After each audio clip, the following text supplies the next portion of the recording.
In August of 1984, something very strange and very scary happened in a very remote part of Africa.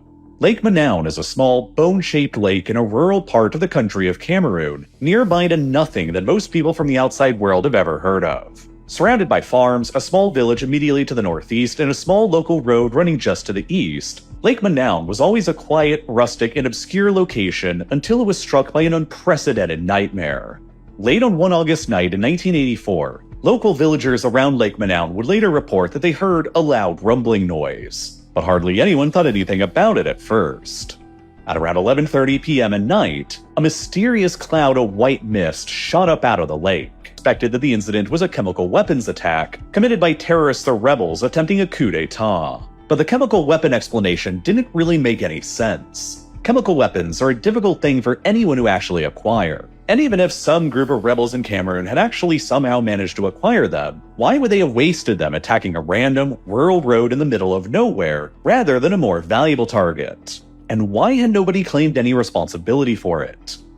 The search for an explanation quickly turned to the search for a natural cause, and some people quickly began pointing to the existence of the Cameroon Line, a volcanic chain of islands and mountains that spans from the Gulf of Guinea into the West African interior, directly through the location of Lake Manoun, which sat directly above one of the volcanoes in this chain that had long been believed to be dormant. But perhaps there was a chance that it had reactivated again and had triggered the disaster. Lake Manoun was, effectively, a highly bizarre geologic anomaly. He theorized that magma from deep beneath the lake bed had been slowly degassing and allowing CO2 to percolate up into the lake's lower layers for decades or even centuries, where the CO2 would dissolve and mix with the lower, heavier, cool waters and remain trapped by the lighter, warmer waters above in the lake's upper layers. This isn't a problem in most lakes because most lakes' waters frequently mix together and prevent this steady buildup of CO2 in the lower lake layers from being possible. During the winter, the surface water of lakes grow colder and denser and sink, and so they shift the lower, warmer, lighter, and less dense layers up to replace them.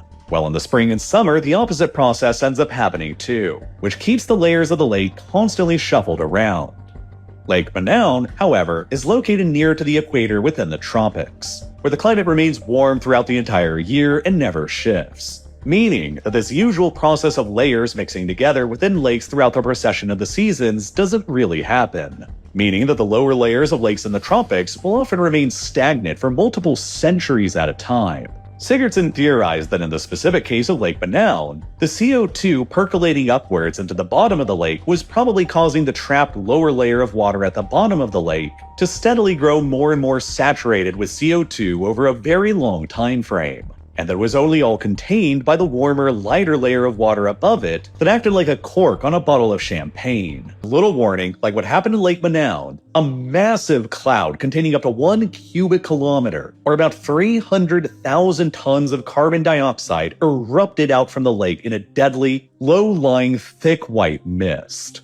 Scientists who investigated the site later found evidence that the gas eruption from the lake also triggered a tsunami about 25 meters high that crashed onto one of the lake's shores. The cloud of CO2 gas initially shot up at a speed of nearly 100 kilometers an hour from the lake, but since it was heavier than the air, it rapidly collapsed back down onto the nearby villages around the lake's rim and then poured down into the lower-lying valleys and into multiple smaller villages nearby, carrying death with it as far away as 25 kilometers away from the lake.